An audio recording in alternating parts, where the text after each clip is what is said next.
What's up, guys? It's Corinne, and I am back with another amazing book that I want to share with you guys.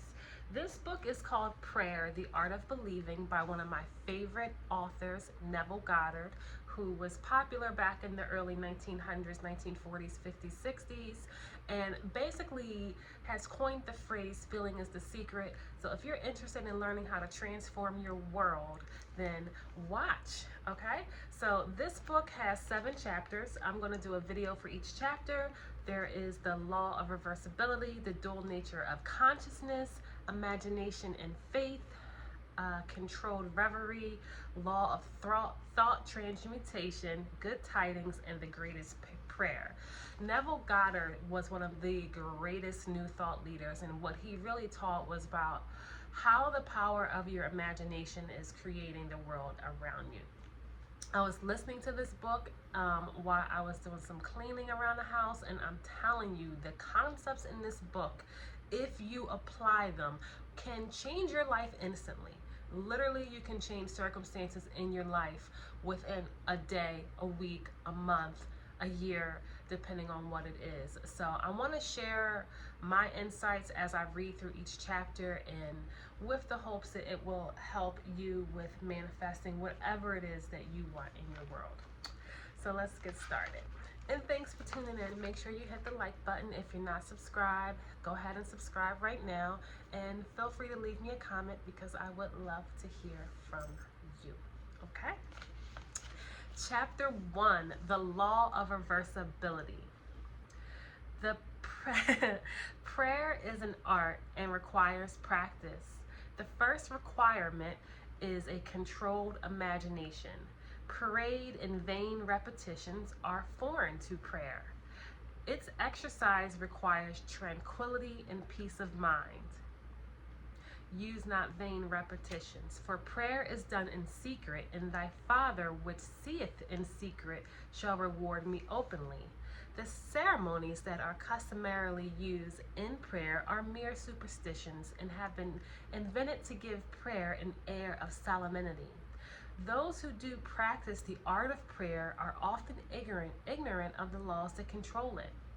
They attribute the results obtained to the ceremonies or mistake the letter for the spirit. The essence of prayer is faith, but faith must be permeated with understanding to be given that active quality which it does not possess when standing alone. Therefore, get wisdom, and with all thy getting, get understanding. This book is an attempt to reduce the unknown to the known by pointing out conditions on which prayers are answered and without which they cannot be answered. It defines the conditions governing prayer in laws that are simple and a simple generalization of our observations. The universal law of reversibility is the foundation on which all claims are based. So this right here is a very, very important law. The first time I've ever heard about it was from Neville Goddard, and he calls it the Law of Reversibility. Neville goes on to say, mechanical motion caused by speech was known for a long time before anyone dreamed of the possibility of an inverse transformation. That is, the production of speech by mechanical motion, the phonograph. For a long time, electricity was produced by friction, without ever the thought that friction could in turn produce electricity. I'm going to say that one again. For a long time, electricity was produced by friction without ever a thought that friction in turn could be produced by electricity. Whether or not man succeeds in reversing the transformation of force, he knows nevertheless that all transformations of force are reversible. If heat can produce a mechanical motion, so mechanical motion can produce heat. If electricity produces magnetism, then magnetism can also develop electrical currents. And this is what he is referring to about the law of reversibility. If the voice can cause undulatory currents, so such currents can reproduce the voice, and so on. Cause and effect, energy and matter, action and reaction are the same and interconvertible. This law is of the highest importance because it enables you to foresee the inverse transformation once the direct transformation is verified. So, if you knew how you would feel were you to realize your objective, then inversely, you would know what state you could realize were you to awaken in yourself such a feeling. The injunction to pray believing that you already possess what you pray for is based upon knowledge of the law of transformation. If your realized prayers produces in you a definite state of being or state of consciousness, then inversely, that particular feeling or state of consciousness must produce your realized prayer. Because all transformations of force are reversible, you should always assume the feeling of your wish fulfilled. You should awaken within you the feeling that you are that and have that which heretofore you desire to be and possess. This is easily done by contemplating the joy that would be yours were your objective an accomplished fact, so that you live and move and have your being in the feeling that your wish is realized. The feeling of the wish fulfilled, if assumed and sustained, must objectify the state that created it. This law explains why faith is the substance of things hoped for, the evidence of things not seen, and why he calleth things that are not seen as though they were, and the things that are not seen become seen. Assume the feeling of your wish fulfilled and continue feeling that it is fulfilled until that which you feel objectifies. If a physical fact can produce a psychological state can produce a physical fact. If the effect A can be produced by cause B, then inversely, the effect B can be produced by cause A.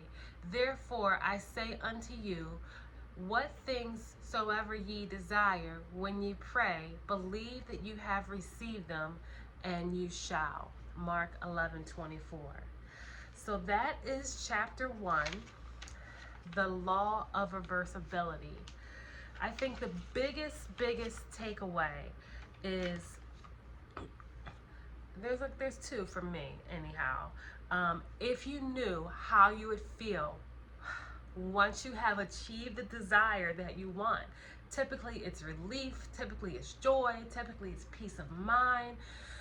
If you knew how exactly you would feel when you accomplish that which you would accomplish, and you are in that state of being, that state wills it back to you by the law of reversibility. And I don't know how this stuff works, but I just know that it does work, and it's very powerful. So Neville is saying that the real true way is not to pray asking for things. The real way to pray is to pray believing that you already have it with thanksgiving. Thank you so much that I now have $1 million in the bank. Thank you so much that my business is now thriving and I make $100,000 a month. Thank you so much that my house is now paid in full and I can travel around the world. Thank you so much that I'm now happily married to the love of my life and we are head over heels in love with each other. You're praying in a state of acceptance, and then it's already done. And that is what seeps into the subconscious mind, is that knowingness. And when you are in that state, that the things that would have produced that state are what show up in your world. There's another quote in here. The injunction to pray believing that you already possess what you pray for is based upon the knowledge of the law of inverse transformation. If your realized prayer produces in you a definite state or definite feeling of consciousness, then inversely, that particular feeling or state of consciousness must produce your realized prayers, because all transformations of force are reversible. You should awaken within you the feeling that you are that and that you have what you desire to have. Neville goes on to say, this is easily done by contemplating the joy that would be yours were your object an accomplished fact, so that you live and move and have your being in the state of the feeling of your wish realized. So one way to prompt those feelings and to apply this would be having a journal that you use consistently. Whatever it is that you're creating, write that down. So let's just say, for example, your object is to make $10,000 a month.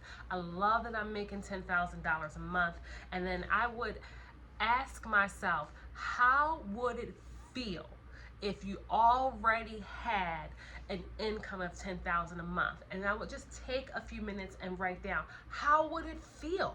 You might feel relief, you might feel successful, you might feel joyful, you might feel happy, you might feel satisfied, content, and start to saturate your mind with the experience of it already being done, and become the manifestation. Become the person who is already making the $10,000 a month, or who already won the $1 million lottery ticket.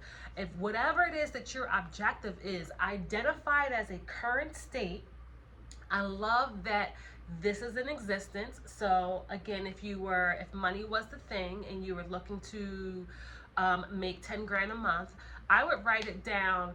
I love that I now make $10,000 a month. It feels so good that my income is now well over $10,000 a month. It's so easy for me to make $10,000 a month.